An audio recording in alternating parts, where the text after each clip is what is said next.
Uttar Pradesh global investor summit की दृष्टि से दुनिया और देश के अंदर हो रहे उत्तर प्रदेश शासन की ओर से आयोजित रोड शोज के इस कार्यक्रम में आज हम लोग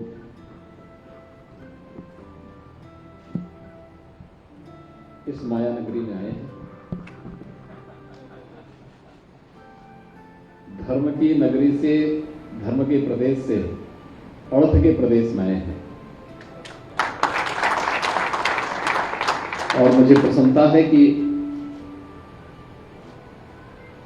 मुझे अगले 24 घंटे तक यहाँ रहना है और इन 24 घंटों के अंदर मुझे यहाँ विभिन्न स्टेक होल्डर्स के साथ संवाद करना है और संवाद की शुरुआत उत्तर प्रदेश डायस्पोरा की ओर से आयोजित इस कार्यक्रम से हो रहा है।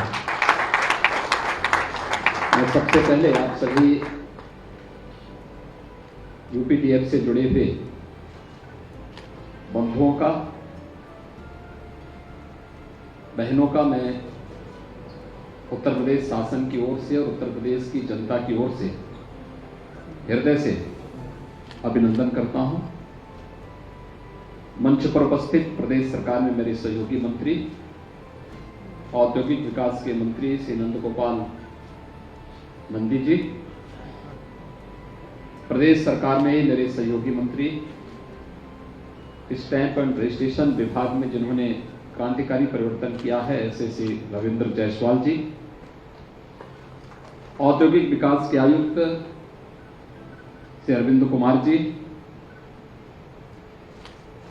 प्रदेश सरकार में मुख्यमंत्री के सलाहकार के रूप में अपनी सेवाएं प्रदान कर रहे हैं, जिन्होंने इससे पूर्व प्रदेश में गृह सचिव के रूप में और इंफ्रास्ट्रक्चर के कार्यों को, खासतौर पर जो आप प्रदेश के अंदर एक्सप्रेस हाईवेज को देख रहे हैं, उन कार्यक्रमों को एक समय सीमा के अंदर आगे बढ़ाने वाले श्री अवनीश कुमार अवस्थी जी,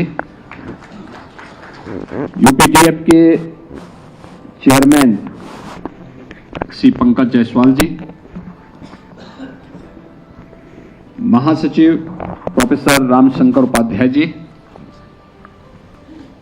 महाराष्ट्र सरकार के पूर्व गृह मंत्री श्री कृपा शंकर सिंह जी, गोरखपुर के लोकप्रिय सांसद श्री रवि किशन जी। मुझे रवि किशन जी को देखकर आप सबको विश्वास होता होगा कि प्रवासी भारतीयों की उत्तर प्रदेश में अब पेट बढ़ी है।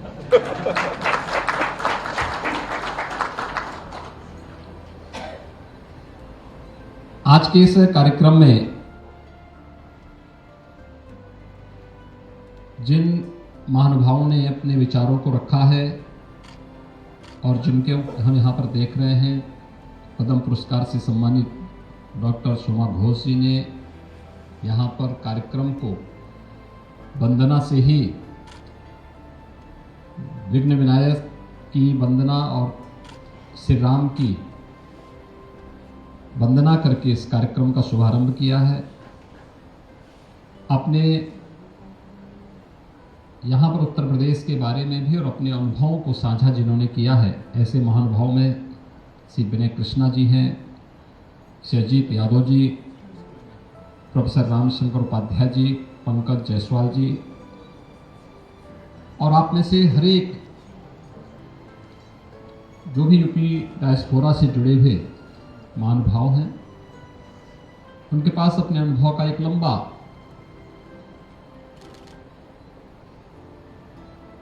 बहुत कुछ कहने के लिए और अपनी बातों को साझा करने के लिए बहुत कुछ है, लेकिन समय की बाध्यता आपके लिए भी होगी, मेरे लिए भी होगी, इसलिए मैं यहाँ पे आयोजकों ने एक समय सीमा के अंदर इसे सीमित किया है। मैं प्रयास करूंगा कि आप सबकी बातों को अपने इस उद्बोधन के साथ समाहित कर सकूं और आपके जो भी सुझाव होंगे उत्तर प्रदेश की दृष्टि से उत्तर प्रदेश की 25 करोड़ जनता के जीवन में परिवर्तन लाने के लिए उसे उत्तर प्रदेश सरकार सहर्ष स्वीकार करेगी और उसमें अपनी ओर से भरपूर योगदान भी देगी।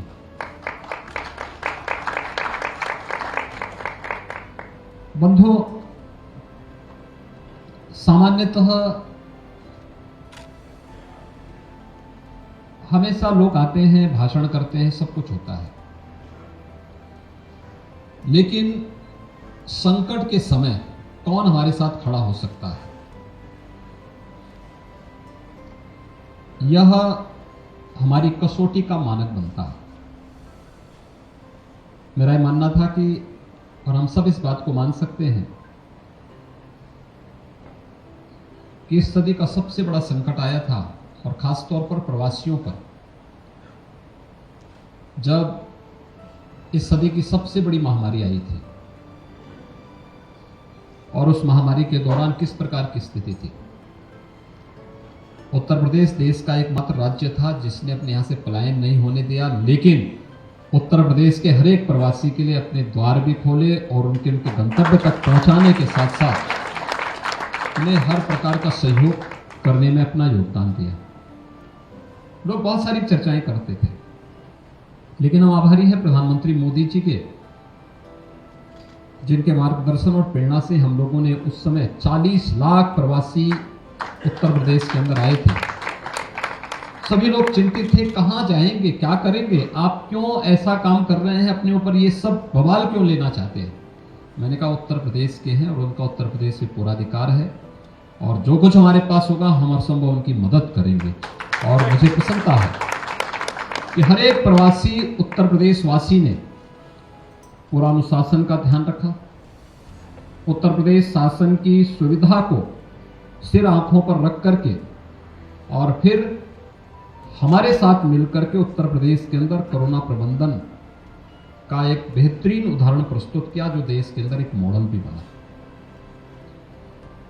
हम संकट के साथी हैं, चुनौतियां आने पर हम पलायन नहीं करते, उसका मुकाबला करते हैं। और उत्तर प्रदेश में आज बदलती हुई तस्वीर उसी का उदाहरण है। आपने बदलते हुए उत्तर प्रदेश को देखा है पिछले 5 साल के अंदर। हर एक सरकार ने अपने स्तर पर योगदान किया होगा, करना भी चाहिए, जनता इसलिए चुनती भी है। लेकिन आपके सामने यह भी उदाहरण होना चाहिए, उत्तर प्रदेश के अंदर आज से 5 वर्ष पहले हर एक व्यक्ति के सामने, उत्तर प्रदेश का नौजवान हो, उत्तर प्रदेश का कोई प्रबुद्ध जन हो, उत्तर प्रदेश का व्यवसायी हो, उत्तर प्रदेश का किसान हो, उत्तर प्रदेश की बहनें हो, उत्तर प्रदेश के किसी भी तबके का कोई भी व्यक्ति क्यों न रहा हो, उसके सामने पहचान का एक संकट होता था।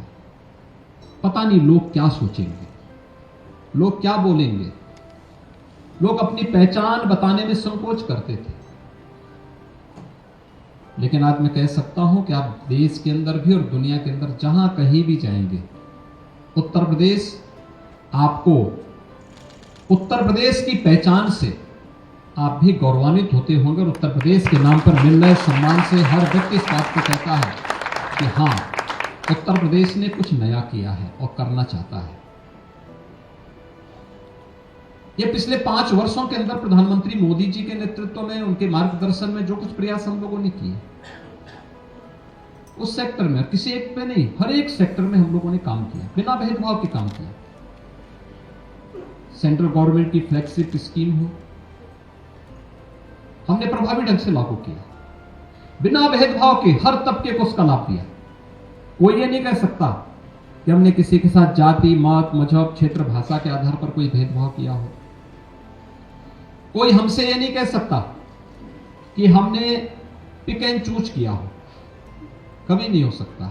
मेरा यह मानना है, सार्वजनिक जीवन में हम अपने मूल्यों और आदर्शों के अनुसार, अपनी विचारधारा के अनुसार चुनाव में जाते हैं, लेकिन राजनीति के उन मूल्यों और सिद्धांतों पर भी हम विश्वास करते हैं जो भारत की लोकतांत्रिक परंपरा ने हम सबको बताया है। बिना भेदभाव के शासन की योजना का लाभ हर एक तबके को देना, बिना भेदभाव के शासन की योजना को हर एक व्यक्ति तक पहुंचाना, और इस कार्य को हम लोगों ने पूरी प्रतिबद्धता के साथ लागू करने का कार्य किया। आज परिणाम है किस रूप में? याद करिए, जब हम लोगों ने उत्तर प्रदेश में पहले दिन मैं आया था तो मैंने 2 काम किए थे। एक, आप लोग मुंबई में रहते हैं, बहुत संकट नहीं होगा, लोगों के एक कल्चर भी है, लोगों ने पहले दिन से ही अपनी व्यस्त दिनचर्या को अपने जीवन का हिस्सा बनाया। लेकिन उत्तर प्रदेश के अंदर आज से 5 वर्ष पहले ऐसी स्थिति नहीं थी। बेटियां सुरक्षित नहीं थी, स्कूल नहीं जा पाते थे, जबरदस्ती उठाने की शिकायतें मिलती थी। बहुत सारे अभिभावक अपने बच्चों को दूर हॉस्टल में भेजते थे, जिनके पास कैपेसिटी नहीं वो क्या करते रहे होंगे। बहुत सारे लोगों ने अपनी बेटियों को स्कूल भेजना बंद कर दिया था, बहनें बाजार नहीं जा पाती थी, हर जगह सुरक्षा का वातावरण था। तो मैंने आने पर 2 काम किए थे। एक, कि बहन और बेटियों की सुरक्षा की गारंटी होनी चाहिए, और दूसरा कि इल्लीगल कोई भी कार्य नहीं होगा। और अगले 24 घंटे के अंदर मैंने उसे प्रभावी ढंग से लागू करने का है कि भाई देखो, एक तो उत्तर प्रदेश के अंदर हर एक स्तर पर आप कार्रवाई करिए। अगर कहीं भी मेरे सामने शिकायत आई, किसी बेटी किसी बहन की ओर से शिकायत आई कि हमारे आवागमन में, हमारी स्वतंत्रता में इस व्यक्ति ने या फलानी स्थान पर ये हुआ है, बाधा पहुंची है, सुरक्षा खतरे में है, तो वहां पर सबकी हम जवाबदेही तय करेंगे। एक अभियान चला। दूसरा, मैंने उसी दिन तय किया, मैंने कहा जितने इलीगल एक्टिविटीज हैं, एक, जितने इलीगल स्लॉटर हाउसेस चलते हैं, ये सब बंद कर डालो। और साथ साथ जिन माफियाज ने किसी गरीब की, किसी कमजोर की, किसी व्यापारी की, किसी उद्यमी की लैंड पर जबरन कब्जा किया है, अगले 24 घंटे के अंदर ये सब हटता हुआ दिखाई देना चाहिए। और इसके बाद फिर आपकी कार्रवाई भी इसके बाद प्रारंभ हो जाना चाहिए। और आपने देखा होगा ये सब हटता हुआ दिखाई दिया होगा। आज जो परिवर्तन हुआ है, यानी हमारी सरकार को लगभग 6 वर्ष होने जा रहे हैं।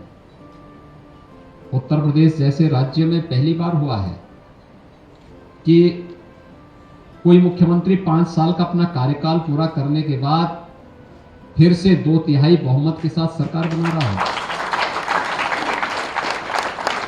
पहली बार हुआ है, 37 वर्ष के बाद कोई सरकार रिपीट कर रही है। प्रधानमंत्री मोदी जी का यशस्वी नेतृत्व है, उनका मार्गदर्शन है। जनता जनार्दन का यह आशीर्वाद इसलिए प्राप्त हुआ क्योंकि उसे लगा कि हां, इस परिवर्तन के साथ हमें भी सहभागी बनना है।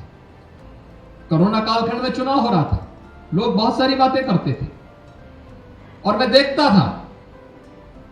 कभी कभी मुझे बहुत सारे लोग कहते थे, जब मैंने महिला सुरक्षा को लेकर के अनेक कदम उठाए, लोग कहते थे सब क्या कर रहे हैं आप, हम कहां जी रहे हैं आप। बहुत सारे लोगों ने मेरी बातों को गलत तरीके से प्रस्तुत किया। लेकिन आश्चर्यजनक है, जब चुनाव हुए तो वही माताएं, वही बहनें और वही बेटियां बोलती थी कि हम लोग, ना हमारी कोई जाति है, ना मत है, ना मजहब है, हमारा वोट केवल कमल के फूल पर जाएगा, बीजेपी को देंगे, मोदी जी को देंगे, योगी जी को देंगे। ये वही कहती थी। आधी आबादी ने उन सभी सीमाओं को तोड़ा, उन सभी बाधाओं को तोड़ा और फिर से 2/3 बहुमत के साथ डंके की चोट पर हमारी सरकार फिर से उत्तर प्रदेश की जनता की सेवा कर रही है। आपने देखा होगा पिछले 5.25 वर्ष के अंदर उत्तर प्रदेश के अंदर कोई दंगा नहीं हुआ, कोई दंगा नहीं तो हर दूसरे दिन एक दंगा होता था।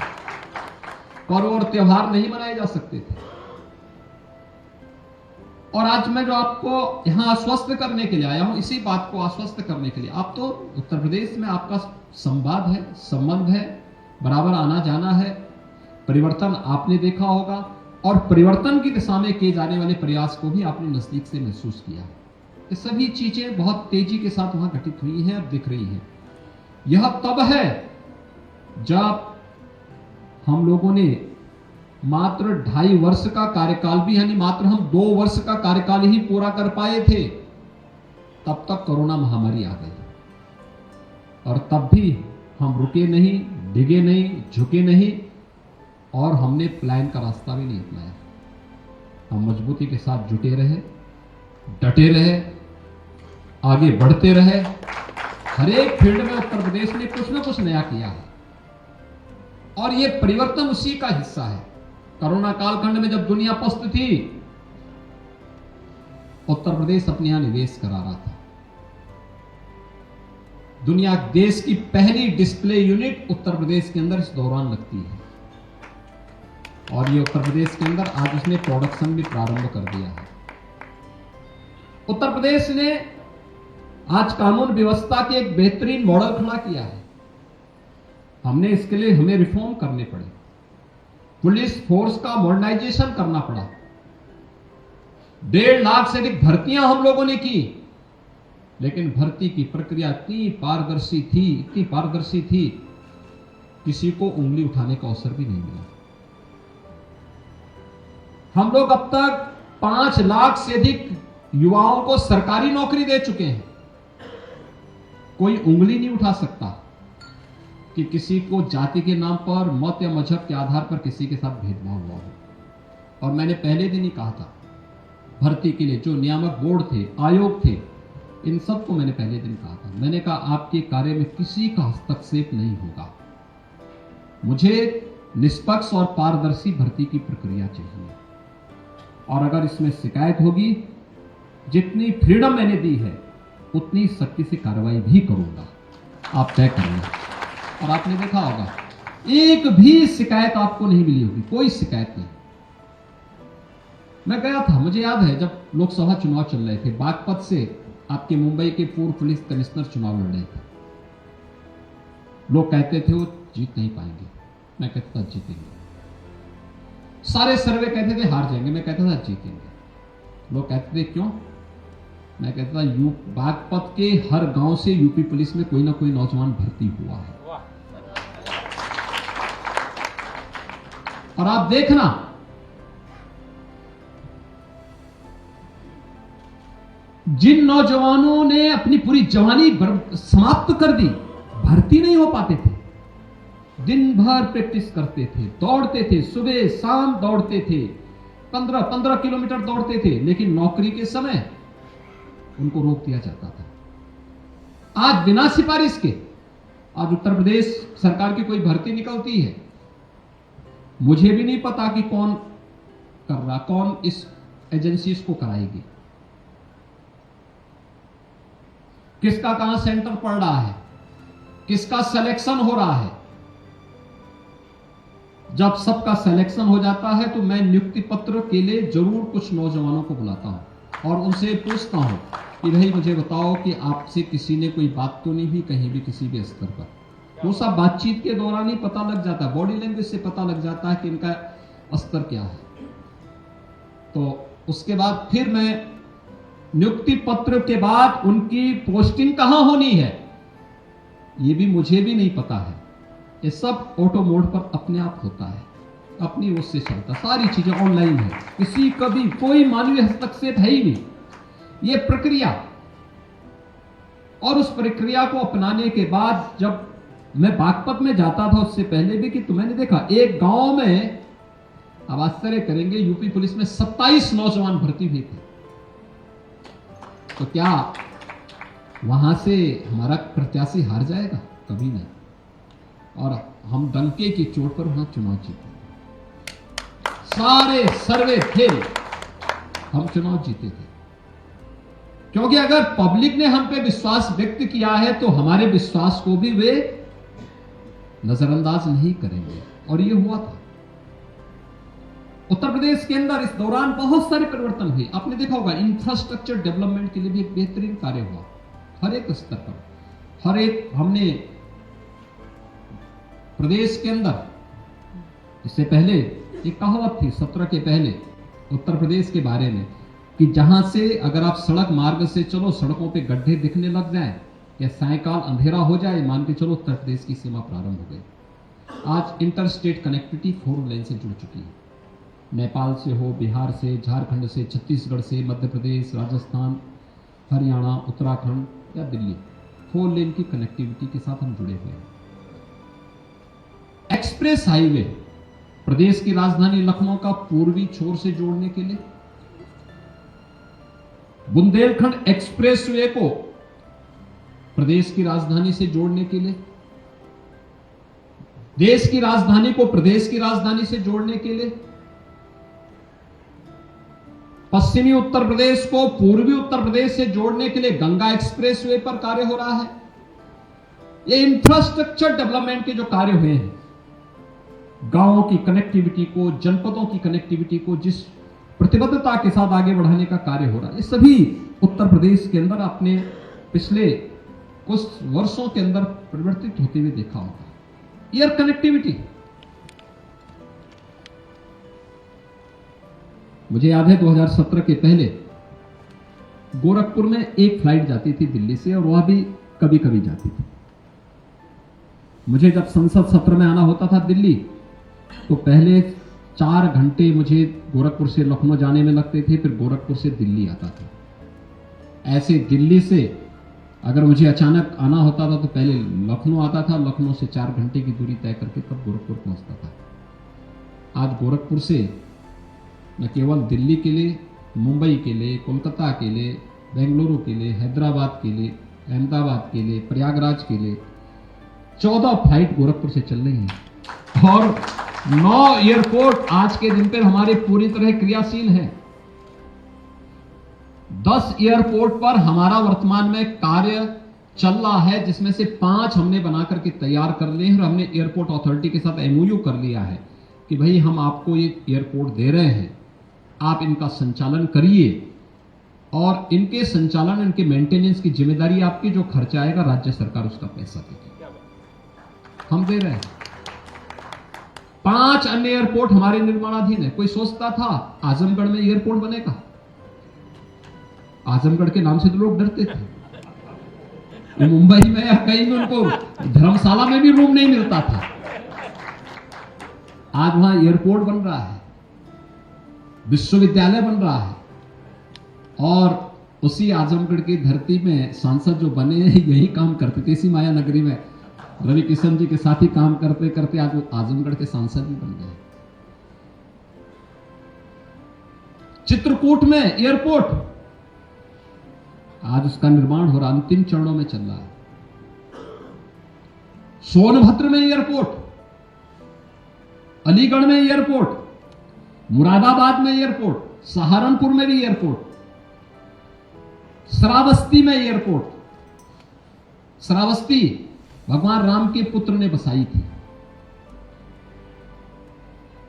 और भगवान बुद्ध ने संन्यास के बाद अपने सर्वाधिक चातुर्मास यानी 36 वर्ष तक उन्होंने चातुर्मास श्रावस्ती में ही व्यतीत किए थे। ये श्रावस्ती के साथ जुड़ा हुआ आज वहां एयरपोर्ट बन रहा है। बेहतरीन connectivity, air connectivity. 5 international airport हम दे रहे हैं, 3 हम लोग क्रियाशील कर चुके हैं, और एशिया का सबसे बड़ा एयरपोर्ट भी हम लोग जेवर में बना रहे हैं। सबसे बड़ा एयरपोर्ट बना रहे हैं। देश के अंदर सर्वाधिक शहरों में मेट्रो 5 में हमारा वर्तमान में चल रहा है। आगरा में वर्तमान में कार्य चल रहा है। बाकी गोरखपुर, वाराणसी, प्रयागराज, मेरठ, यहां की सर्वे की कार्रवाई अंतिम चरणों में चलते हुए हम इसमें भी मेट्रो को आगे लेकर चल रहे हैं। इसके अलावा और भी कार्यक्रम हमारे तेजी के साथ आगे बढ़ रहे हैं। रैपिड रेल, देश की पहली रैपिड रेल का कल आपने देखा होगा ट्रायल हुआ है। दिल्ली से मेरठ की दूरी पहले तय करने में लगते थे 3 घंटे, आज मात्र 45 मिनट में आप इस दूरी को तय कर। 12 लेन का एक्सप्रेस हाईवे बन चुका है, मात्र 45 मिनट में। यह आज उत्तर प्रदेश के अंदर हो रहा है, और उत्तर प्रदेश इसलिए महत्वपूर्ण है क्योंकि उत्तर प्रदेश तो आपका अपना प्रदेश है। औद्योगिक विकास के लिए जिन चीजों के लिए आवश्यक, जो बहुत महत्वपूर्ण चीजें होती हैं, उसमें से सबसे पहले शासन और प्रशासन में उद्यमी और निवेशक का विश्वास। उसे विश्वास हो कि मेरी फाइल अनावश्यक लटकेगी नहीं, लाल फीताशाही की शिकार नहीं होगी। हम लोगों ने इसके लिए टेक्नोलॉजी का उपयोग किया है। हमारा निवेश मित्र पोर्टल देश का सबसे बड़ा डिजिटल प्लेटफॉर्म है, जिसमें 350 से अधिक एनओसी एक साथ उपलब्ध हो सकती है, और उसको हम लोगों ने वहां पर लॉन्च किया है और वह सफलतापूर्वक कार्य कर गया। 4 लाख करोड़ रुपए से अधिक का निवेश उसी पोर्टल के माध्यम से उत्तर प्रदेश के अंदर हुआ है। दूसरा, अब हम लोगों ने निवेश सारथी भी बना दिया है। अगर किसी निवेशक ने हमारे साथ एमओयू किया तो निवेश सारथी इसका प्रतिदिन मॉनिटरिंग करेगा कि आपने निवेश किया है तो निवेश की प्रक्रिया में कहां पे अब आपके सामने प्रॉब्लम आ रही है, उसको हम उसके माध्यम से देख रहे हैं। और फिर निवेश आपका हो गया है तो निवेश होने के बाद आपको समय पे इंसेंटिव मिली है, इसके लिए भी हम लोगों ने ऑनलाइन प्लेटफॉर्म बना लिया है। डिजिटल प्लेटफॉर्म के माध्यम से इस पूरी प्रक्रिया को बिना किसी मानवीय हस्तक्षेप के आगे बढ़ाने की कार्रवाई के साथ हम आगे बढ़ा चुके हैं। तो एक विश्वास, दूसरा सुरक्षा का माहौल, सुरक्षा, बेहतरीन सुरक्षा उत्तर प्रदेश के अंदर आज सुरक्षा का वातावरण है। और जो भी निवेशक जिन्होंने उत्तर प्रदेश के अंदर निवेश किया है, कोई नहीं कह सकता, यहां तक कि जो लोग वहां निर्माण कार्य में लगे, इंफ्रास्ट्रक्चर डेवलपमेंट के लिए जो लोग वहां कार्य कर रहे हैं, वहां पर आज कोई जबरदस्ती किसी के साथ किसी के ठेके पट्टे पे हस्तक्षेप नहीं कर सकता, कोई जबरदस्ती नहीं कर सकता। अगर कोई करेगा तो फिर उसको लेने के देने पड़ जाएंगे। ये नहीं हो सकता उत्तर प्रदेश के अंदर, और मैं इस बात को विश्वास के साथ कह सकता हूं, उत्तर प्रदेश के अंदर ये कभी नहीं, कोई नहीं कर सकता है। तीसरा है लैंड बैंक। हमारे पास पर्याप्त मात्रा में लैंड बैंक। आपको याद होगा मैंने एक एंटी भूमाफिया टास्क फोर्स बनाया था। एंटी भूमाफिया टास्क फोर्स से हमने 64,000 एकड़ लैंड उनसे मुक्त कराया, और मुक्त करा करके आज वहां पर हम लोगों ने अपना डिफेंस कॉरिडोर के लिए जो लैंड हम लोगों ने उपलब्ध कराई, इसमें से ज्यादातर लैंड वही है और बेहतरीन हो रहा है। ये पूरी लैंड हम लोगों ने ली है। लेने के बाद ये सरकारी लैंड थी या निजी लैंड थी, तो उसका कंपनसेशन देकर के हम लोगों ने इन कार्यक्रमों को आगे बढ़ाया है। तो हर एक दिशा में ये है। और सबसे महत्वपूर्ण है, किसी भी औद्योगिक निवेश और विकास के लिए एमएसएमई का क्लस्टर, देश का सबसे अच्छा एमएसएमई का जो बेस है वो यूपी के पास है। 96 लाख एमएसएमई यूनिट है यूपी के पास, 96 लाख। मुझे याद था जब हमने 1 डिस्ट्रिक्ट 1 प्रोडक्ट की अपनी नीति प्रारंभ की थी, 1 डिस्ट्रिक्ट 1 प्रोडक्ट की, परंपरागत उद्यम को प्रमोट करने के लिए हमारे पूर्वजों ने बड़े परिश्रम के साथ हर एक जनपद के साथ कुछ ना कुछ जोड़ा था, हर एक के साथ जोड़ा था। देखिए, उत्तर प्रदेश ऐसे ही ईश्वर की आराधना का और उनके अवतार की भूमि नहीं थी, वो पुरुषार्थ की भूमि रही है। पुरुषार्थ, लोगों ने परिश्रम से उत्तर प्रदेश को उत्तर प्रदेश बनाया। ईश्वरीय अवतार तभी वहां बार बार हुए। मां गंगा का आशीर्वाद और मां यमुना का आशीर्वाद तभी वहां प्राप्त हुआ। बाबा विश्वनाथ का धाम वहां इसीलिए बना क्योंकि उत्तर प्रदेश में उस प्रकार की पोटेंशियल थी। वहां के उद्यमियों ने, हमारे पूर्वजों ने उस प्रकार की मेहनत की। कौन ऐसा जनपद है जिसके पास अपनी परंपरागत पूंजी न हो? सूक्ष्म लघु मध्यम उद्यम क्षेत्र में कौन सा ऐसा जनपद है जिसके पास न हो? हर एक जनपद की। और उसी को हम लोगों ने 2018 में 1 डिस्ट्रिक्ट 1 प्रोडक्ट के रूप में प्रमोट किया था। आप आश्चर्य करेंगे, इसने हमारे एक्सपोर्ट को दुगना से किया है। आज हम लोग लगभग 1,60,000 करोड़ रुपए का एक्सपोर्ट कर रहे हैं। इतना बड़ी पूंजी उत्तर प्रदेश एक्सपोर्ट करे, उत्तर प्रदेश एक्सपोर्ट प्रदेश के रूप में होगा। लैंडलॉक प्रदेश की बात हो रही थी, अभी यहां पर जो बात की जा रही थी, पंकज जी के द्वारा जो बात बताई जा रही थी, हमने अब उत्तर प्रदेश के अंदर आदरणीय प्रधानमंत्री जी की कृपा और उनके मार्गदर्शन में आज आप देखते होंगे उत्तर प्रदेश के अंदर कैसे हम लोगों ने इस कार्यक्रम को आगे बढ़ाया बहुत बेहतरीन तरीके से। हमने इंफ्रास्ट्रक्चर, रोड इंफ्रास्ट्रक्चर दिया है, एयर कनेक्टिविटी भी दी है।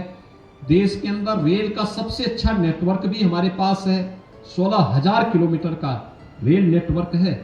Eastern and western dedicated freight corridor ये उत्तर प्रदेश से होकर के जाता है और इसका जंक्शन भी उत्तर प्रदेश के ही जेवर के पास है। लॉजिस्टिक हब के लिए वहां पर उत्तर प्रदेश के अंदर जो अपार संभावनाएं हैं, उन सब के साथ ही अब उत्तर प्रदेश ने लैंड लॉक्ड स्टेट की अपनी इस धारणा को भी समाप्त करते हुए हमारे पास जो नदियां हैं, इनको हम लोगों ने वाटर वे के रूप में उपयोग करना प्रारंभ कर दिया है। हल्दिया से वाराणसी के बीच इस पे हम लोगों ने अपनी कार्गो सेवा प्रारंभ कर दी है और अब तो पैसेंजर भी इसमें चलने प्रारंभ हो गए। 13 जनवरी को आदरणीय प्रधानमंत्री जी शुभारंभ करेंगे दुनिया के सबसे बड़े क्रूज का, जो वाराणसी से डिब्रूगढ़ जाएगा।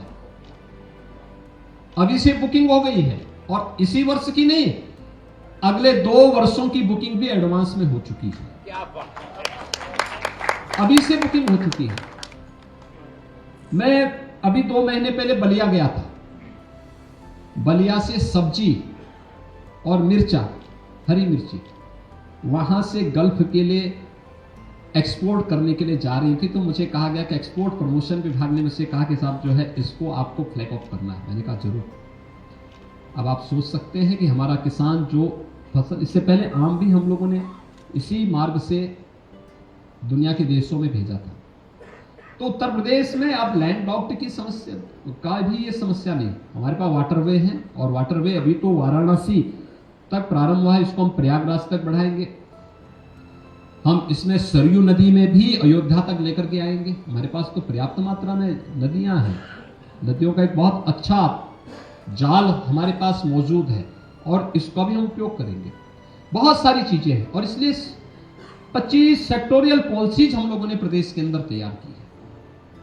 आज उत्तर प्रदेश के अंदर शिक्षा के क्षेत्र में, स्वास्थ्य के क्षेत्र में, फूड प्रोसेसिंग के क्षेत्र में, इलेक्ट्रिक व्हीकल के क्षेत्र में, किसी भी अन्य सेक्टर में, आईटीएस के क्षेत्र में, हम किसी भी क्षेत्र में जाकर के अपने निवेश की उन संभावनाओं को आगे बढ़ा सकते हैं। और मेरा मानना है हर एक पूंजी हमारे लिए निवेश है। कोई अच्छा विश्वविद्यालय खोलता है, मेडिकल कॉलेज खोलता है, कोई अच्छा सेंटर खोलता है, स्टार्टअप प्रारंभ करता है, ये हमारे लिए एक निवेश है। हम हर एक उस निवेशक का स्वागत करेंगे और उत्तर प्रदेश ने उसके लिए पॉलिसीज बनाई है। उत्तर प्रदेश तो आज 1 डिस्ट्रिक्ट 1 मेडिकल कॉलेज की तरफ भी बढ़ चुका है। यानी आश्चर्य करेंगे कि 1947 से लेकर 2017 तक उत्तर प्रदेश में गवर्नमेंट मेडिकल कॉलेज केवल 12 बन पाए थे। 70 वर्षों में 12 मेडिकल कॉलेज, और 2017 से लेकर अब तक हम 35 गवर्नमेंट मेडिकल कॉलेज बना रहे हैं, 35। लेकिन अब हम लोगों ने कहा कि कुछ हम निजी क्षेत्र को भी इसमें जोड़ेंगे। पीपीपी मोड पे हमारी पॉलिसी आ चुकी है।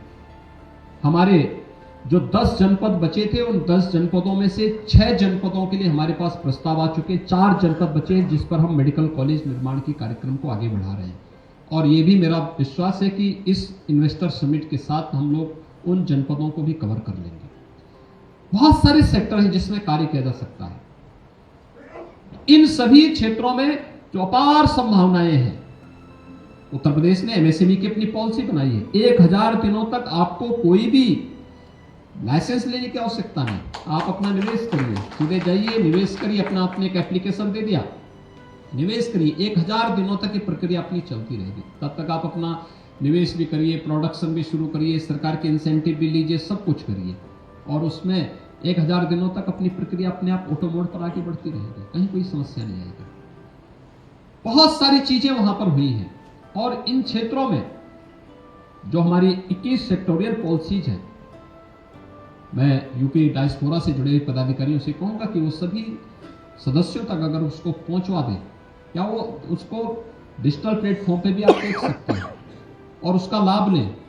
उत्तर प्रदेश आज के दिन पर निवेश का सबसे अच्छा गंतव्य है और इसी को ध्यान में रख करके हम लोगों ने जो 8 टीमें भेजी थी, मैंने अपने वरिष्ठ मंत्रियों की 8 टीमें भेजी थी दुनिया के देशों में, जिन लोगों ने 16 देशों की 21 शहरों को कवर किया था।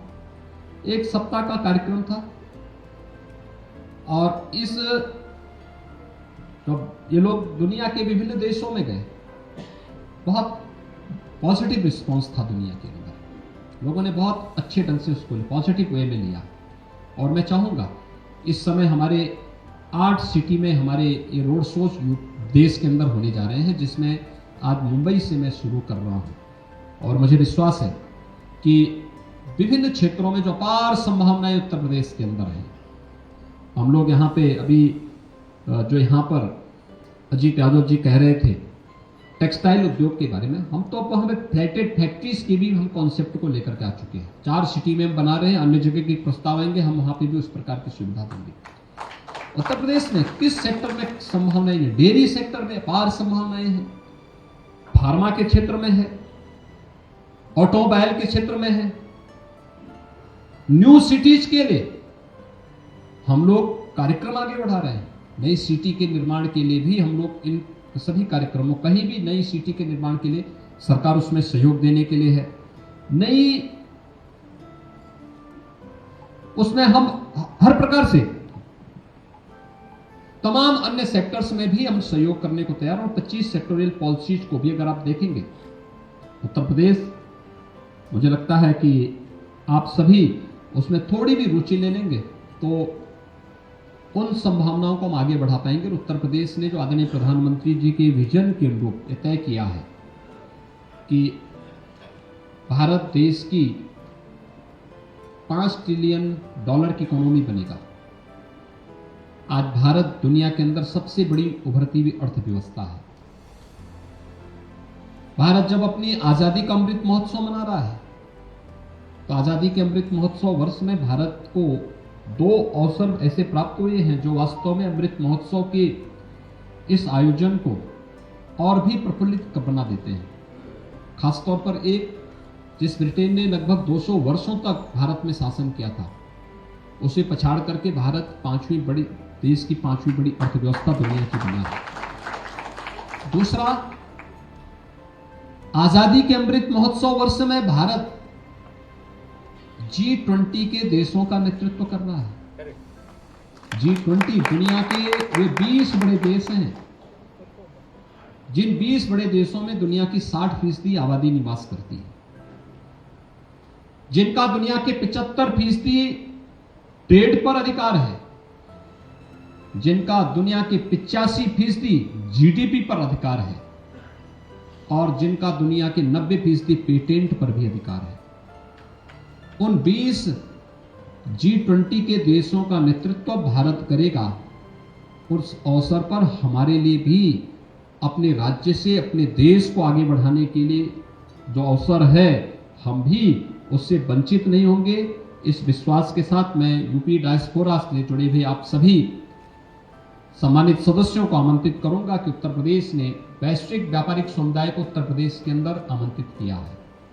तो उत्तर प्रदेश तो आपका अपना है, आपको आमंत्रित करने की आवश्यकता नहीं, बल्कि आप तो स्वयं ही इस आयोजन के आयोजक हैं। और उस आयोजक बनकर के आप सभी इस व्यवस्था के साथ जुड़ेंगे। इसलिए आज ये पहली संवाद आपके साथ ही मैंने प्रारंभ किया है। मैं एक बार फिर से यूपी डायस्पोरा से जुड़े हुए अपने सभी पदाधिकारियों को हृदय से धन्यवाद देता हूं। और जो भी आपके प्रस्ताव आएंगे हम उसका स्वागत करेंगे। और उत्तर प्रदेश, हम इस बारे में कह सकते हैं कि अगले 5 वर्ष के अंदर आदरणीय प्रधानमंत्री जी की मंशा के अनुरूप $1 ट्रिलियन की इकोनॉमी के रूप में आगे बढ़ाने में हम सब अपना योगदान मिल करके देंगे, तो उसका परिणाम भी हमारे सामने बेहतरीन तरीके से आएगा और वो परिणाम अवश्य आएगा, इसमें कोई संदेह नहीं होना चाहिए। इस विश्वास के साथ मैं आप सबकी उपस्थिति के लिए आपका एक बार फिर से धन्यवाद करता हूं। आप सबको आपका स्वागत करता हूं, अभिनंदन करता हूं। धन्यवाद। जय हिंद।